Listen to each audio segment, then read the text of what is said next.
আসসালামু আলাইকুম ওরহমতুল্লাহি বারাকাতুহু। আবারও চলে আসলাম নতুন রেসিপি নিয়ে। আজকের রেসিপি রুই মাছ দিয়ে টমেটো ভুনা। আপনাকে ধন্যবাদ জানাই আমার ভিডিওটি চালু করার জন্য। এখানে দেখতে পাচ্ছেন মাছ পানিতে রেখে দিলাম। ফ্রিজে ছিল তাই পানিতে রেখে বাকি অন্য কাজগুলো করে নিব। 4 পিস টমেটো নিলাম। আর বন্ধুরা, আমার মতো রেসিপি রান্না করার জন্য অবশ্যই ভিডিওটি দেখে নেবেন আর নিজে নিজে চেষ্টা করবেন। 2 পিস পেঁয়াজ নিলাম। প্রিয় বন্ধুরা, আমার বিড়ালটি অনেক রাগ করেছে আমার সাথে। আপনি কি ছোটকালে এমনটা করেছেন? যদি বাবা অথবা মা আপনার পছন্দ মতো জিনিসটা কিনে না দিত, কমেন্ট বক্সে জানিয়ে যাবেন। প্রিয় বন্ধুরা আমার, আপনাদের সাথে একটু মজা করলাম, আই এম সরি। পেঁয়াজ দুইটা পরিষ্কার করে পানিতে রেখে দিলাম। বন্ধুরা, পানিতে রাখার উদ্দেশ্য হইল পেঁয়াজ যখন আমি কুচি কুচি করব তখন চোখ দিয়ে পানি আসবে না। তারপর ছোট ছোট করে সাইজ করে নিলাম।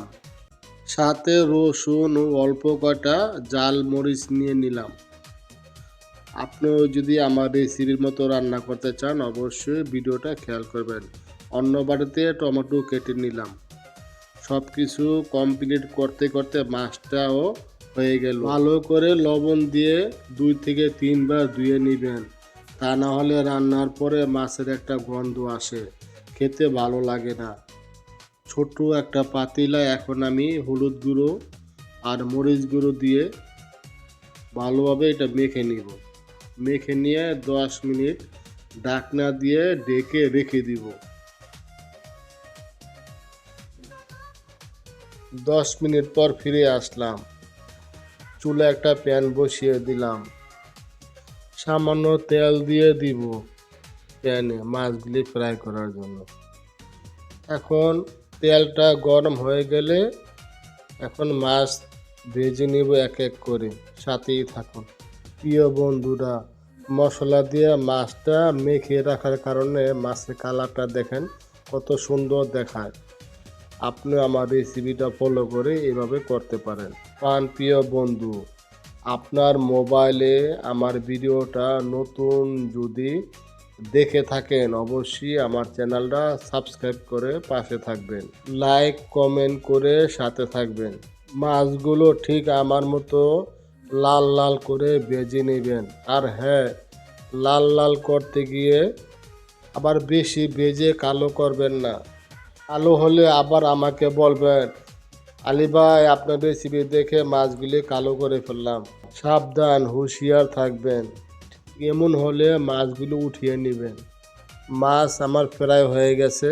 এখন আমি একটা প্লেটে এক এক করে মাছগুলি উঠাচ্ছি।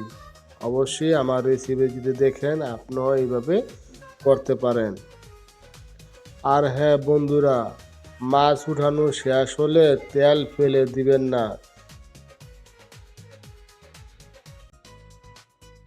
যে কোনো জিনিস অযথা ফেলে দেওয়া ঠিক না, তাই আমি তেলগুলি রেখে দিলাম।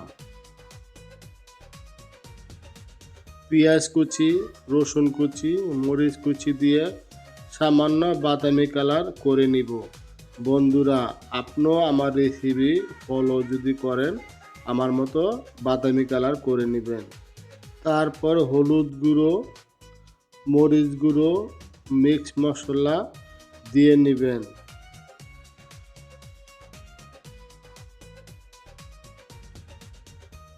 ছোট একটি বাটিতে তেজপাতা নিলাম, এলাচি নিলাম, মশলা নিয়ে নিলাম। আমি এখন মশলা অ্যাড করছি, সাথে লংয়ের গুঁড়ো দিয়ে দিলাম। এখানে আমার পেঁয়াজ এবং মশলা হয়ে গেল কষানো। এখন দিব টমেটো কুচি।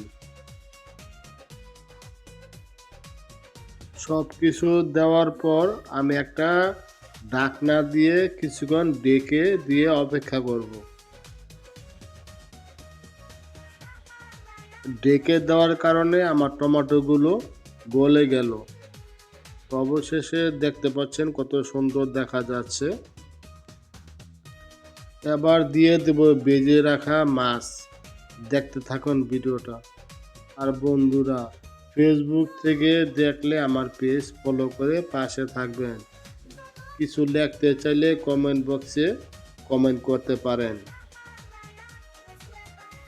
মাছ দিয়ে 10 মিনিট ঢেকে রেখে দিব। কি বন্ধুগণ, দেখতে কেমন হলো রুই মাছ আর টমেটো রেসিপি?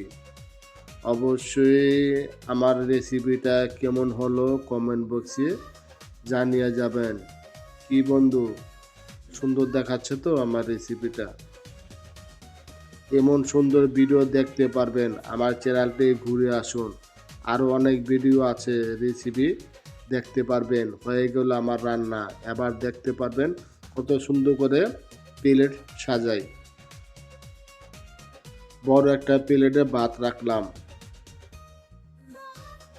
এখন রাখবো মাছের টুকরো আর টমেটো।